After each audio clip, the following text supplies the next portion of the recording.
Welcome to the Skins in the Berg podcast, your best source for Commanders commentary in the Carolinas and beyond.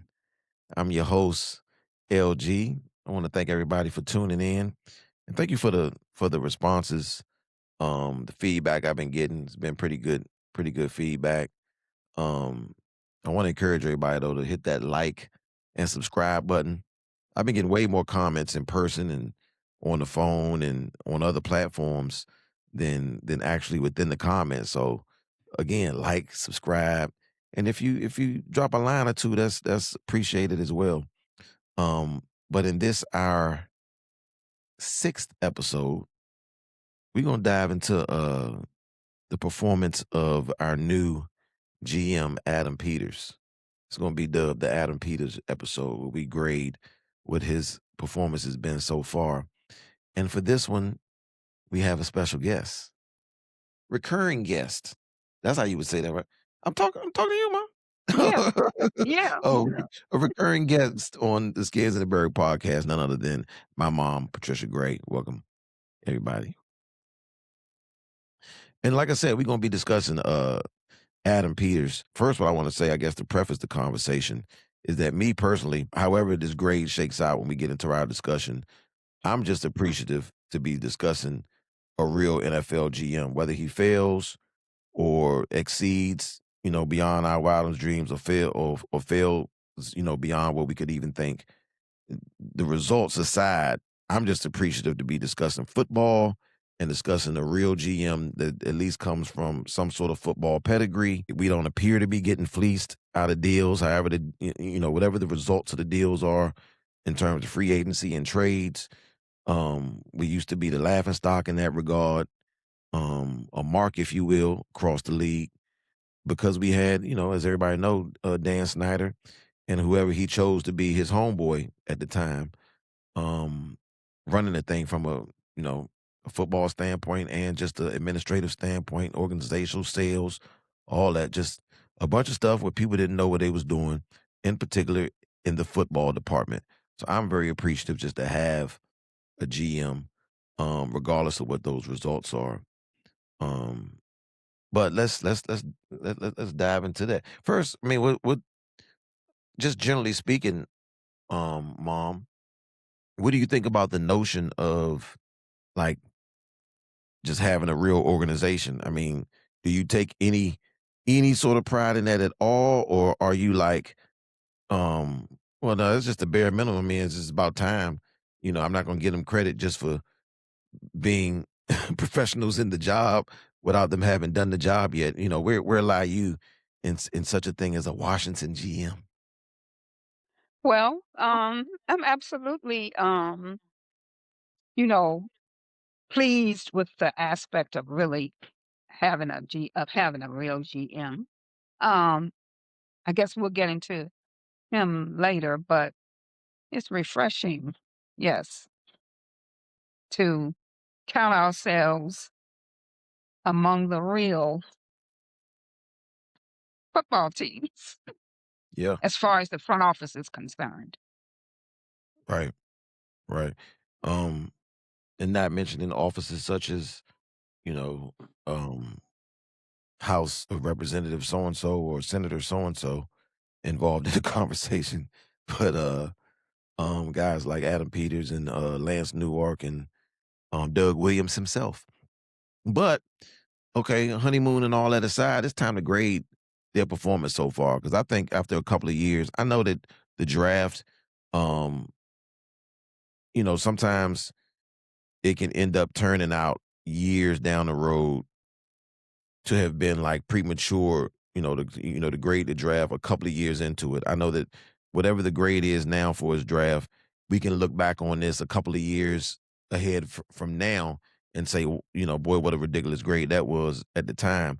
But if we can do things like, mock schedules and mock drafts, then we can certainly look back and look in on some picks 2 years into it, especially given the amount of production that some rookies and second year players have had all across the league, just to at least see, what those picks have done so far.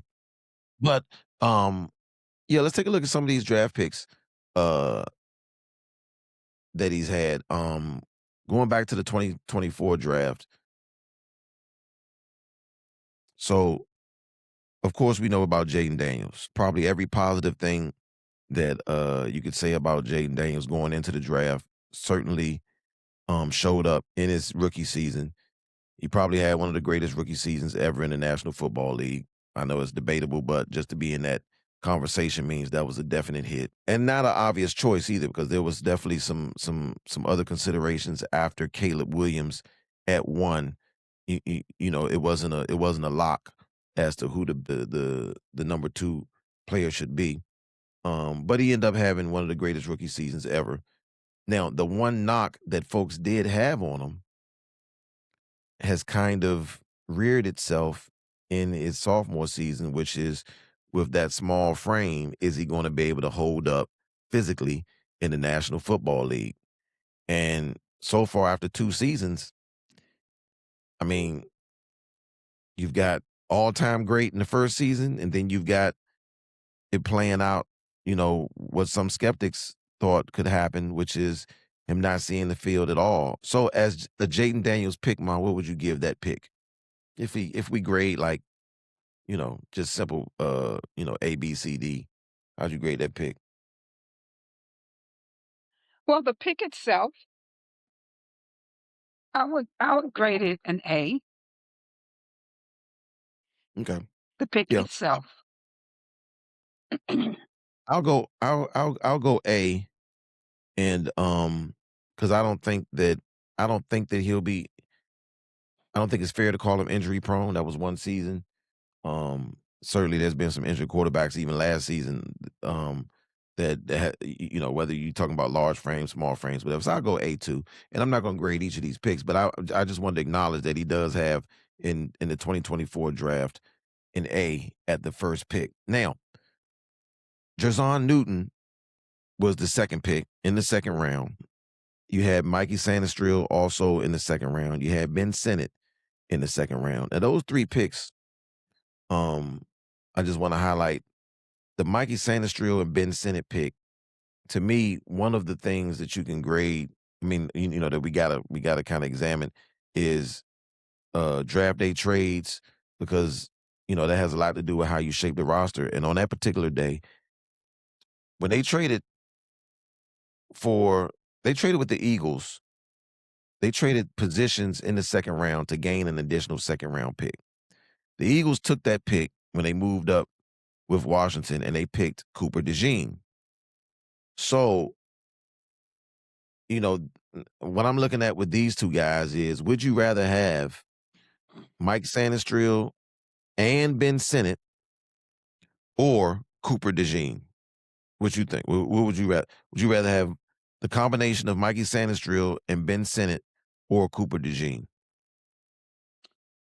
I want to give that this year. I want to see this year first. Too early? Yeah. Now I know Cooper DeJean showed his stuff already, but I still want to give Senate and Sanders still this year before final grade.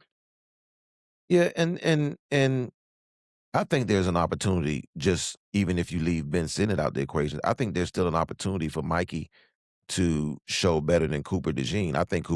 I consider Cooper DeJean to be highly overrated. Me myself, I think his performance has been great. No, no, no. Don't get me wrong. I think his performance has been great. I think they've gotten a lot of production out of him at that corner position. But you talking about a guy that's made All Pro, and if you look at really both of Mikey versus Cooper DeJean, the numbers overwhelmingly favor Mikey. Overwhelmingly favor Mikey. And then you consider that Mikey's on a terrible defense, while Cooper DeJean had the luxury of being on the number one defense in the National Football League his rookie season, and playing across from um a deserved all pro as well, as opposed to Mikey being, you know, a part of one of the worst passing defenses there is, and then also switching his positions a couple times, and he made lots and lots and lots of plays. Cooper DeJean doesn't get beat as much as Mikey has gotten beat, but the playmaking part of it is really not is not even comparable. He's had some highlights, a couple of highlights, and I think you know, I'm not even gonna get into why I think he does get into being in the overrated, get to be rated like he is, but I think he's highly overrated, and I think there's still room for just a straight up Mikey versus Cooper Dejean to end up differently than how people see it now. I do too, definitely. Okay. And maybe this Um, new D coordinator will help. yeah, yeah. I mean, that's another thing I didn't mention. I'm glad you said that because one of the things I think about with this new D coordinator is hopefully he'll scheme up some pressure, which has been one of the things that really irritates me is when we don't have necessarily the supreme talent as far as pass rushing. It's like we don't try to do anything to scheme up more pressure at the quarterback. It's just like, well, we don't have a pass rusher, so oh well. I mean, well, okay, well then you might have to come up with some exotic blitzes or something. We didn't have we didn't have a Miles Garrett when Greg Williams was defensive coordinator, but somehow, not somehow, I know how he schemed our way to the quarterback. Um, and and and so yeah. What I didn't mention as far as the Cooper DeJean versus Mikey comparison is also Cooper played behind the best D line in football. I Mhm. mean, they dominated that Super Bowl. They dominated the Super Bowl. Patrick Mahomes could not do anything.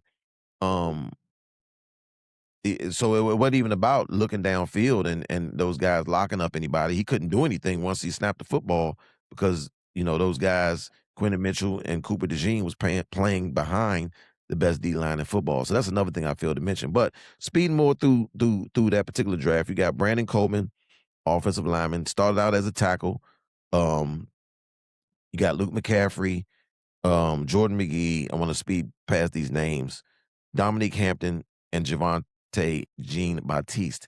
Now, one of the reasons why I sped past that because there's a point I want to make when you look at all these names kind of collectively. Ben Sinnott, Brandon Coleman, Luke McCaffrey, Jordan McGee, Dominique Hampton, and Javante Jean Baptiste. This is going to be an important year to your point in terms of these draft picks. Because so far in that 2024 season, there's not much production at all. I mean, at all. If we start our way from the bottom, which I know you're not supposed to have a lot of production, in those late rounds, but a lot of Hall of Famers have come from the seventh round pick or even undrafted free agents. But Javante Jean Baptiste, 8 tackles in 2 years. That's not even a half a tackle a game. So I'm just talking about from a production standpoint, that's non-existent. Dominic Hampton, he's not even on the team anymore.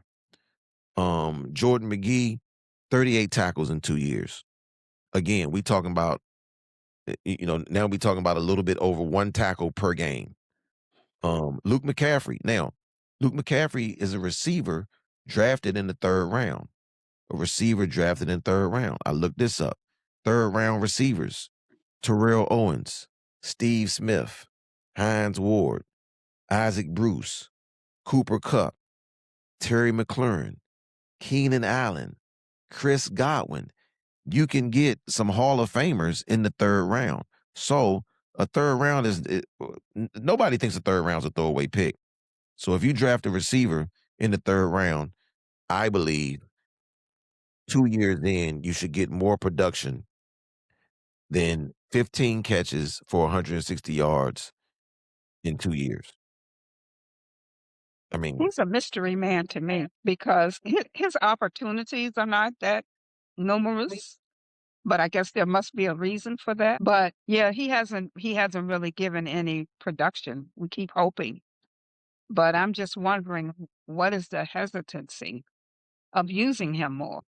you're right. I mean, I guess you would say he's a mystery because he has made some nice plays, but again, like you said, his opportunities have been limited, and is that due to what he's showing or not showing in practice?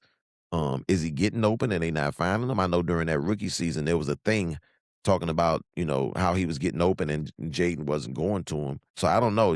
I think you described that perfectly, being a mystery. But what's not a mystery, it's a mystery as to why. But what's not a mystery is his lack of production. He is not produced. Brandon Coleman has lost two of his jobs. He was drafted to be left tackle, lost that job, mind you, to a future Hall of Famer, hopefully, in Laramie Tunsil. Um, but then lost that right tackle job to a straight up rookie. Um, and immediately, so they were already immediately looking to replace him once that first round of the following draft began, and then they moved him to guard. And I said lost two. No, he lost three jobs because then they moved him to guard, and then Chris Paul beat him out at guard, Mhm. Mhm. and so I mean he lost three jobs in 2 years. Ben Sinnott, 7 catches for 70 yards in 2 seasons. 7 catches for 70 yards in 2 seasons. I would venture to say the 2024 draft, um, if you now you wouldn't do that, but if you took away Jaden Daniels, it would be a disaster from a production standpoint. Again, we got to see what happens this year with some of these guys, if not all of these guys. But as of right now, we have not gotten hardly any production out of anybody, not named Jaden Daniels. Mikey has made a lot of plays in 2 years. He's made a lot of plays, but he's gotten burnt an awful lot as well.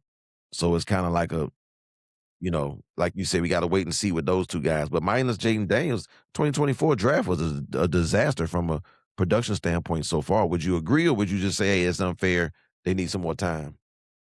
They need more time, definitely, especially at those positions. Well, maybe Ben Coleman maybe is. I don't know. I didn't look at it from that perspective that he's lost 3 jobs. But people, it seems that he hasn't deserved to. Well, okay. He did lose his left tackle job to a perennial Pro Bowler. They upgraded at that position. But I mean, why were they so eager? They just drafted Brandon Coleman, and that was his job. Why were they so eager to replace him? Now, maybe they got wind of an opportunity. Maybe you know, um, through the NFL circles, they got wind of an opportunity that he would be made available through trade, and decided to upgrade at the position, which you can't be mad at him for that. Um, but then they immediately, the next time it's time to acquire players, which is the NFL draft, they went round one at his next position. Yeah.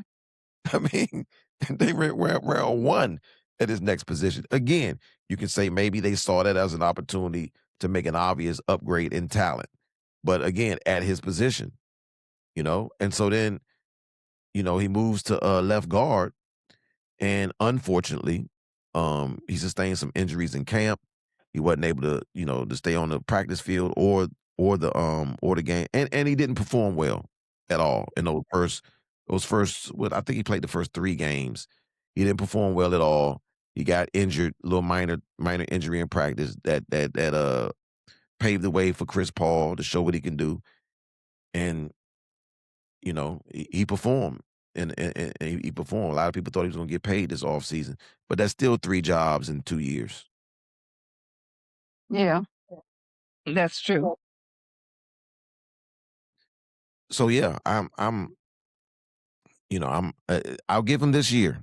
Sure, I'll give him this year. But if they become, if every last one of them ends up becoming superstars, the first 2 years is little to no production out of all them guys.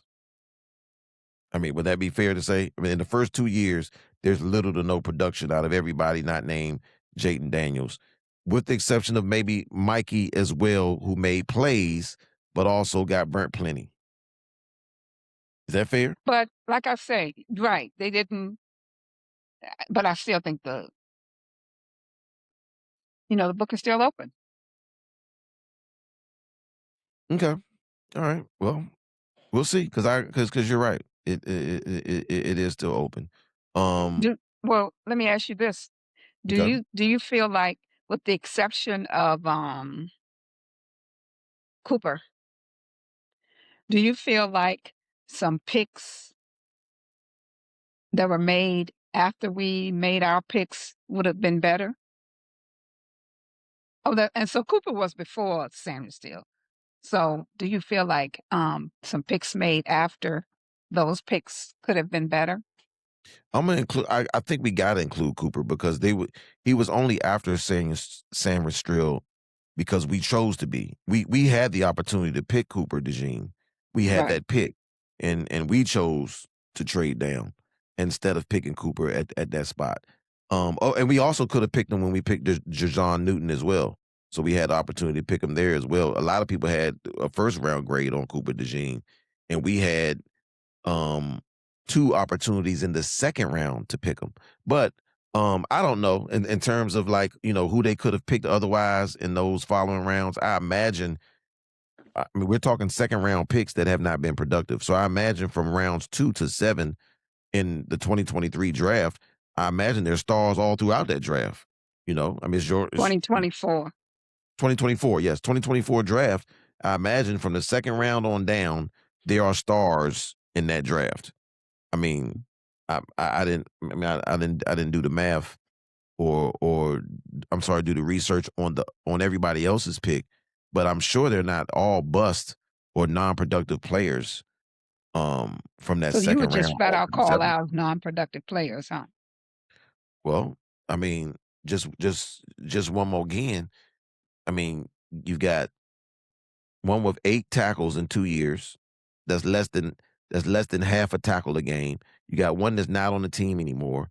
You've got another one that's averaging a little over 1.1 tackle per game. Um, you've got Luke McCaffrey, who's had 15 catches for 180 yards in 2 years. You've got Brandon Coleman that's lost 3 jobs. You've got Ben Sinnott that's had 7 catches in 2 years. Again, that's less than half a catch per game. And then you got Mikey Sainristil. I mean, where's the production? Where is it?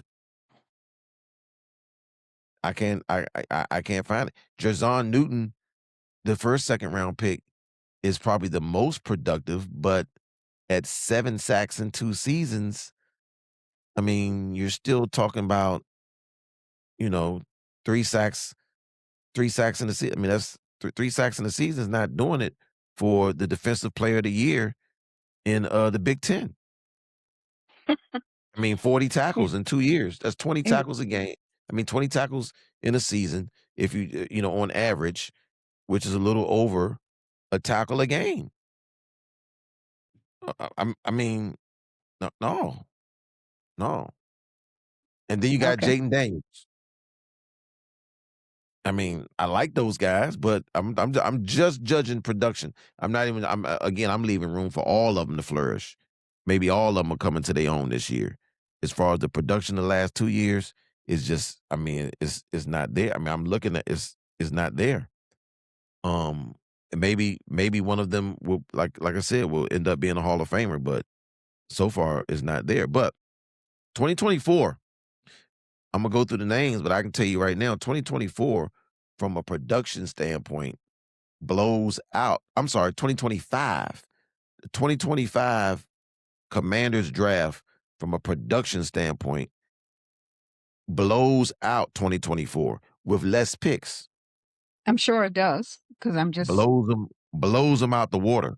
If yeah, we I'm looking start at. like we did, if we start at the bottom like I did with 2024, Ja'Cory Crosky Merritt, Bill, just from whatever he ends up being, he might end up on the bench this year if they draft Jeremiah Love, and we can get into that in the draft episode.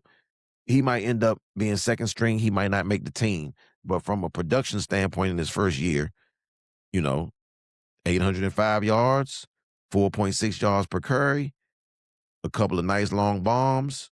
From a production standpoint, you can't argue with it out of a seventh round pick. I'm sure you'd agree with that, right? Mhm. Kane Madrano, from a production standpoint, is probably a nobody. Um, he's been he kind of was a for a rookie was a bit of a special teams ace, but on the defensive end, they got absolutely nothing out of him from on the linebacker position. Now that might be because you know, Bobby Wagner and Luvu, notoriously never came out the game. I mean, so I don't know Yeah. how you develop those young guys like that if they don't ever come out the game. But from a production standpoint, he was a nobody. Jalen Lane, ca- drafted to be their next return man. I don't think you could ask for anything other than you couldn't ask for anything better than what you got. I mean, you got touchdowns. Right. You got touchdowns. And so whatever you got at receiver was a bonus. And then you got Trey Amos at corner. Um I think he had a formidable rookie season, enough to have you looking forward to seeing what he does in his career. I don't even recall like a lot. I don't recall him getting burnt really.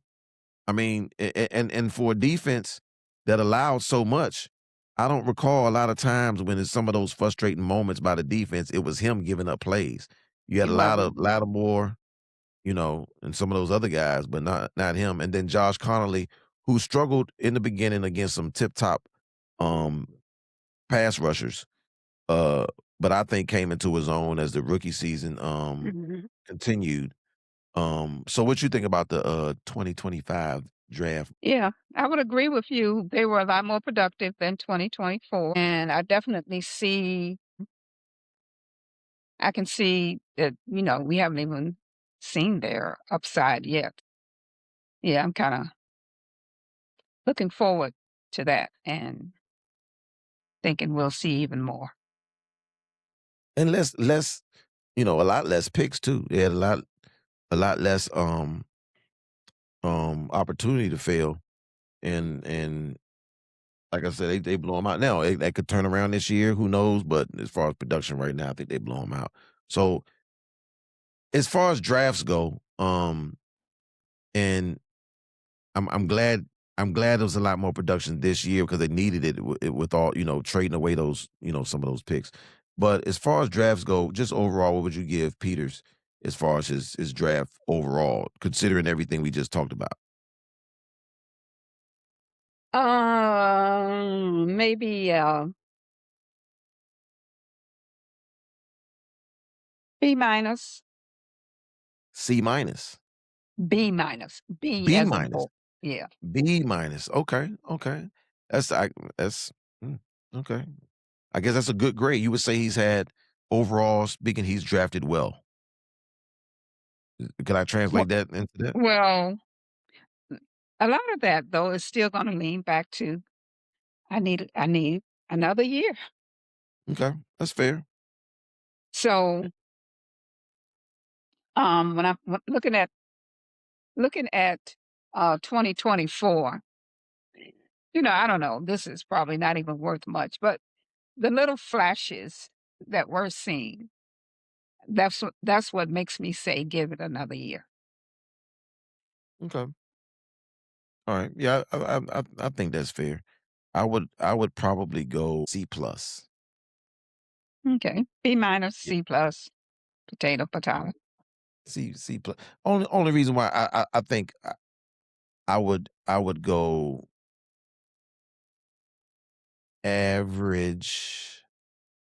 I would say average because I think you got a tremendous miss on one draft, and I think you got a pretty good kind of other half, and so I think that's kind of average. I personally would have drafted Jaden Daniels, so I can't give him like I can't really just give him a whole lot of credit for it because as you know, I would have drafted Jaden Daniels. So, you know, GMs make their reputation in drafting well. When you see a lot of these mid-level picks in terms of rounds turn into somebody. And that's what the San Francisco's the world did, the Buffalo Bills. And so some of these guys just I mean, they don't exist on the football field. And again, you gotta give them some more time. But if I just think, especially when you were in the rebuilding mode and you need an influx of talent. We need a hit. We need a going into this draft, and I'm not gonna get too much into who I think we should draft this year because that's another episode. But I will say after those two drafts, we need an obvious hit. Like, yes, guys got to come into their own. Yes, guys got to develop, but there's also times when these teams, y- i.e., Terry McLaren, his rookie season, couple games in, obvious hit. Like it's obvious hit. And there's guys like that all around, all around the league. Malik Neighbors, obvious hit. Wait a minute Um, now. Are you gonna put y I mean, you're not gonna put no-brainers in that category. Malik Neighbors was a no-brainer like Jaden Daniels was. So you don't get in other words, fair, fair. I guess what I was saying though is okay. If you look high up, okay, that's fair because neighbors was a top 10 pick. They've only had one top 10 pick, and that was Jaden Daniels. And yes, they nailed that one. So that's fair. But I'm just saying, okay, how about George Kittle? Obvious hit. You talking about fourth round pick. I mean, that's what we need. Like those things happen, and we need that because we've had so many ones that's either the jury is still out or they're non-existent.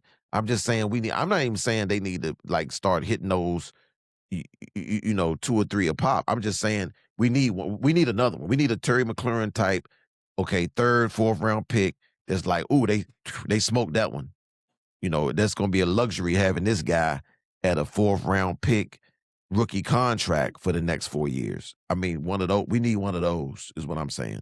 Because right now, other than Jaden Daniels, we don't have one of those.